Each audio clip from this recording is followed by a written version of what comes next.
ರಾಜ್ಯದಲ್ಲಿ ದಿನೇ ದಿನೇ ಹೆಚ್ಚುತ್ತಾ ಇರುವಂತಹ ಹಾರ್ಟ್ ಅಟ್ಯಾಕ್ ಬಗ್ಗೆ ಆರೋಗ್ಯ ಸಚಿವ ದಿನೇಶ್ ಗುಂಡೂರಾವ್ ಪ್ರತಿಕ್ರಿಯಿಸಿದ್ದಾರೆ. ನ್ಯೂಸ್ 18 ಕನ್ನಡದ ಅಜೆಂಡಾ ಕರ್ನಾಟಕ ಕಾರ್ಯಕ್ರಮದಲ್ಲಿ ಭಾಗಿಯಾದಂತಹ ಅವರು ಬದಲಾದ ಜೀವನ ಶೈಲಿಯಿಂದ ಪ್ರಕರಣಗಳು ಜಾಸ್ತಿ ಆಗ್ತಾ ಇದೆ. ಆರೋಗ್ಯವಂತ ಹೃದಯಕ್ಕಾಗಿ ಜೀವನ ಶೈಲಿ ಬದಲಾಯಿಸಿಕೊಳ್ಳಬೇಕು ಅಂತ ಸಲಹೆ ಕೊಟ್ಟಿದ್ದಾರೆ. ರಾಜ್ಯದಲ್ಲಿ ಹೆಚ್ಚಾಗ್ತಾ ಇರುವ ಹೃದಯಾಘಾತ ಪ್ರಕರಣಗಳ ಬಗ್ಗೆ ತನಿಖೆಗೆ ಸಮಿತಿಯನ್ನ ರಚಿಸಿದ್ದೇವೆ ಅಂತ ತಿಳಿಸಿದ್ದಾರೆ. ಜೀವನ ಶೈಲಿಯಿಂದ ದೊಡ್ಡ ದುಷ್ಪರಿಣಾಮ ಅವರ ಆಹಾರದ ಪದ್ಧತಿಗಳು, ಫುಡ್ ಹ್ಯಾಬಿಟ್ಸು, ಲೈಫ್ ಸ್ಟೈಲು ಇದೆಲ್ಲ ಏನಾಗ್ತದೆ, ಅವ್ರಿಗೆ ಯಾವಾಗ ಸ್ವಲ್ಪ ಅಭಿವೃದ್ಧಿ ಆದಾಗ ಏನು ತಿನ್ನಬಾರ್ದು ಅದೆಲ್ಲ ತಿನ್ನೋಕ್ಕೆ ಶುರು ಮಾಡ್ತಾರೆ, ಜಾಸ್ತಿ ಹೊರಗಡೆ ಹೋಗಿ ತಿನ್ನೋಕ್ಕೆ ಶುರು ಮಾಡ್ತಾರೆ, ಅದು ಪ್ರಾರಂಭ ಆಗ್ತದೆ. ಮತ್ತು ಅವರ ಹ್ಯಾಬಿಟ್ಸು ಕೂಡ ಸ್ವಲ್ಪ ಹೆಚ್ಚು ಬೇರೆ ಬೇರೆದ ಏನು ಅನ್ವಾಂಟೆಡ್ ಹ್ಯಾಬಿಟ್ಸ್ ಅದು ಕೂಡ ಹೆಚ್ಚಾಗ್ತದೆ. ಆದ್ದರಿಂದ ಇದೆಲ್ಲ ಕೂಡ ಇವತ್ತು ಈ ಹೃದಯಾಘಾತಕ್ಕೆ ಕೂಡ ಅದು ಒಂದು ಮುಖ್ಯ ಕಾರಣ ಅಂತ ಅನಿಸುತ್ತೆ. ಹಾಸನಲ್ಲಿ ಏನಾಗಿದೆ ನಾನು ಈಗಲೇ ಹೇಳೋಕ್ಕಾಗೋದಿಲ್ಲ, ಯಾಕಂದರೆ ಅದಕ್ಕೆ ನಮ್ಗೆ ಸ್ಪಷ್ಟ ವರದಿ ಬರಬೇಕು. ಬಹುಶಃ ಇನ್ನು ಒಂದು 10ನೇ ತಾರೀಕು ಒಳಗಡೆ ನಮಗೆ ವರದಿ ಕೊಡ್ತಾರೆ. ವರದಿ ಕೊಟ್ಟ ಮೇಲೆ ಹೇಳ್ತೀವಿ, ಯಾಕಂದರೆ ನಾವು ಯಾವುದೇ ಒಂದು ತೀರ್ಮಾನಕ್ಕೆ ಈಗಲೇ ಬರೋಕ್ಕಾಗೋದಿಲ್ಲ. ಇದು ಸಂಶೋಧನೆ ಆಗಿ ನಮ್ಮ ಮುಂದೆ ವರದಿ ಬಂದಮೇಲೆ ನಾನು ತಿಳಿಸ್ತೀನಿ.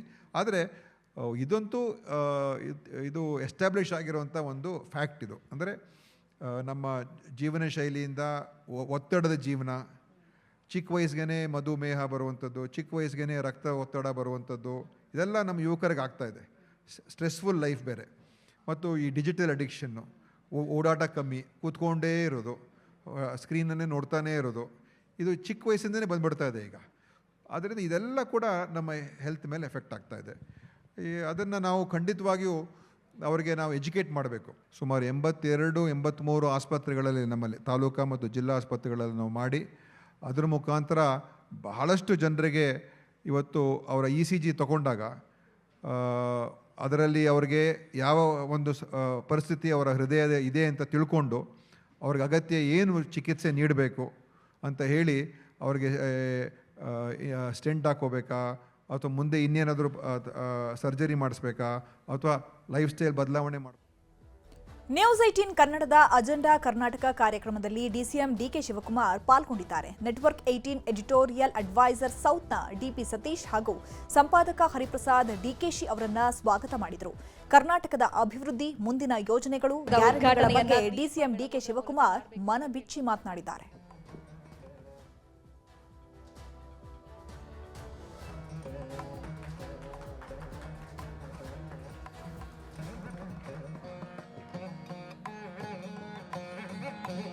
ಈಗ ಕರ್ನಾಟಕನ ಅಭಿವೃದ್ಧಿ ಮಾಡೋಣ, ಅಭಿವೃದ್ಧಿ ಮಾಡೋ ಕಡೆ ಇದ್ದೇವೆ.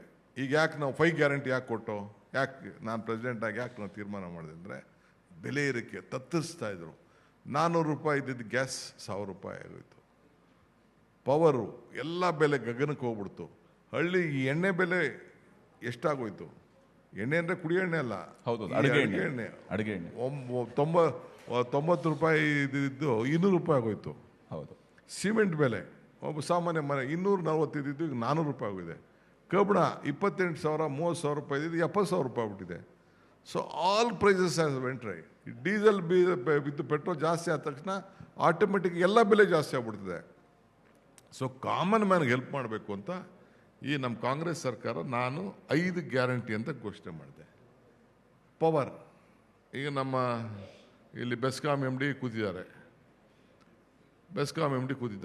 ರೈತರಿಗೆ ಪವರ್ಗೋಸ್ಕರ ಯು ಆಸ್ಕಿಮ್ 19,000 ಕೋಟಿ ರೂಪಾಯಿ ಇವತ್ತು ಫ್ರೀಯಾಗಿ ಕೊಡ್ತಾ ಇದ್ದೀವಿ. ಪವರ್ 19 ಯಾರ ಹತ್ರ ಪವರ್ನ ಖರೀದಿ ಮಾಡಿಬಿಟ್ಟು ಕೊಡ್ತಾ ಇದ್ದೀವಿ. ಏನು ಪವರ್ ಉಟ್ಟು ಮಾಡ್ತದ? ಪವರ್ ಜನರೇಟರ್ಸ್ ಅದು ತೊಗೊಂಡು ನಾವು 19,000 ಕೊಡ್ತಾ ಇದ್ದೀವಿ. ಇದು ನಾನು ಫ್ರೀಯಾಗಿ 200 ಯೂನಿಟ್ ಪವರ್ ಕೊಡಿದೆ, ಅದೆಲ್ಲ ಸೇರಿದ್ರೆ 54,000 ಕೋಟಿ ಆಗ್ತದೆ. ಹೌದು. ಒಟ್ಟು 1,00,000 ಕೋಟಿ ರೂಪಾಯಿ ವೆಲ್ಫೇರ್ಗೆ ನಾವು ಖರ್ಚು ಮಾಡ್ತಾ ಇದ್ದೀವಿ. ಮೊದಲು ನಾನು SSLC ಇದ್ದಾಗ ಬರೀ ನಮ್ಮ ಸ್ಕೂಲ್ಗಳಲ್ಲಿ ಮಾತ್ರ ಫಸ್ಟ್ ರ್ಯಾಂಕ್ ಎಲ್ಲ ನೋಡ್ತಿದ್ದೋ. ಈಗಿಲ್ಲ, ಎಲ್ಲ ನಮ್ಮ ಹಳ್ಳಿ ಮಕ್ಕಳು ದೇ ಆರ್ ಮೋರ್ ಟ್ಯಾಲೆಂಟೆಡ್, ಹಂಗೆಲ್ಲ ಇದೆ. ಈಗ ನೀವು ಇನ್ನೊಂದು ಆಗಲೇ ಟನೆಲ್ ಬಗ್ಗೆ ಮಾತಾಡಿದ್ರಿ. ತಾವು ಟನೆಲ್ ವಿಚಾರ, ಬೆಂಗಳೂರಿನಲ್ಲಿ ಟನೆಲ್ ರೋಡ್ ಆಗಬೇಕು ಅನ್ನುವಂಥ, ಸುರಂಗ ಮಾರ್ಗ ಅನಿವಾರ್ಯ ಅನ್ನುವಂಥ ವಿಚಾರವನ್ನು ತಾವು ಪ್ರಸ್ತಾಪ ಮಾಡ್ತಾ ಇದ್ರಿ. ತಮ್ಮ ಕನಸಿನ ಕೂಸು ಕೂಡ ಅದು. ಆದರೆ ಪರ ವಿರೋಧ ಯಾವುದೇ ಪ್ರಾಜೆಕ್ಟ್ಗೆ ಇದ್ದೇ ಇರುತ್ತೆ, ಜನರ ಆಕ್ಷೇಪಗಳು ಕೂಡ ಇದ್ದೇ ಇದ್ದಾವೆ, ಇದಕ್ಕೆ ಕಾಸ್ಟ್ ಬಗ್ಗೆ ಚರ್ಚೆಗಳಿದ್ದಾವೆ. ಬಟ್ ತಮ್ಮ ಪ್ರಕಾರ ಇದು ಯಾಕೆ ಅನಿವಾರ್ಯ ಅಂತೇಳಿ? ಯಾಕೆ ಅನಿವಾರ್ಯ ಅಂದರೆ ಈಗ 2013 ಒಂದು ಆ್ಯಕ್ಟ್ ಬಂತು. ಈಗ ಏರ್ಪೋರ್ಟಿಂದ ಇಲ್ಲಿಗೆ ಬರ್ತೀವಿ ಅಂದ್ಕೊಳ್ಳಿ, ಈ ರೋಡು ಹೆಬ್ಬಾಳಿಂದ ಇಲ್ಲಿವರೆಗೆ ಬರ್ತೀವಿ, ಇಲ್ಲ ಮಾರ್ಕೆಟ್ ಇದೆ. ಈ ರೋಡ್ನ ವೆಹಿಕಲ್ಸ್ ಏನಾಗಿದೆ, ಕ್ರೆಡಿಟ್ ಕಾರ್ಡ್ಗೂ ಈಗ ಕಾರ್ ಕೊಟ್ಬಿಡ್ತಾರೆ. ಎಲ್ಲ ಅವರ ಫ್ಯಾಮಿಲಿ ಕುಂಡಿಸ್ಕೊಂಡು ಕಾರಲ್ಲೇ ಓಡಾಡಬೇಕು. ಎಲ್ಲರೂ ಟೂ ವೀಲರೇ ಬೇಕು. ಯಾರು ಪಬ್ಲಿಕ್ ಟ್ರಾನ್ಸ್ಪೋರ್ಟ್ಗೆ ಹೋಗಲ್ಲ. ರೋಡ್ಸ್ ಏನಿತ್ತು ಅದೇ ರೋಡ್ಸೇ. ಎಷ್ಟು ಅಂತ ವೈಡನ್ ಮಾಡಿದ್ರೆ ಪ್ರಾಪರ್ಟಿ ಹೊಡೆಯೋಕ್ಕಾಗ್ತದ? ಒಂದೊಂದು ಪ್ರಾಪರ್ಟಿ 40,000 30,000 ಸ್ಕ್ವೇರ್ ಫೀಟ್ ಆಗ್ಬಿಟ್ಟಿದೆ. ಡಬಲ್ ದಿ ಟೈಮ್ ಕೊಡಬೇಕು ಅಂತ ಕಾನೂನಿದೆ. It is not possible. ಅದಕ್ಕೆ ರಾಮಲಿಂಗಾರೆಡ್ಡಿ ಅವರು ಅವ್ರ ಕಾನ್ಸ್ಟಿಟ್ಯೂನ್ಸಿಲಿ ಒಂದು ಟ್ರಯಲ್ ಪ್ರಾಜೆಕ್ಟ್ ಆಗಿ ಅಲ್ಲಿ ಅವರು ಮಂತ್ರಿ ಆಗಿದ್ದಾಗ, ಬೆಂಗಳೂರು ಮಂತ್ರಿ ಆಗಿದ್ದಾಗ ಒಂದು ಮಾಡಿದ್ರು. ಡಬಲ್ ಡೆಕ್ಕರ್, ಒಂದು ಫ್ಲೈಓವರು, ಕೆಳಗಡೆ ರೋಡು, ಒಂದು ಫ್ಲೈಓವರು, ಅದರ ಮೇಲೆ metro. That have implemented in the Bangalore. ಈಗ 40 ಕಿಲೋಮೀಟ್ರ್ ಆ ರೀತಿ ಈಗ ತೊಗೊಂಡಿದ್ದೀನಿ. ಅದೆಲ್ಲ ಆಗ್ತಾ ಇದೆ. ದುಡ್ಡು ಕಾಸು ಅವೆಲ್ಲ small, it is not a small job.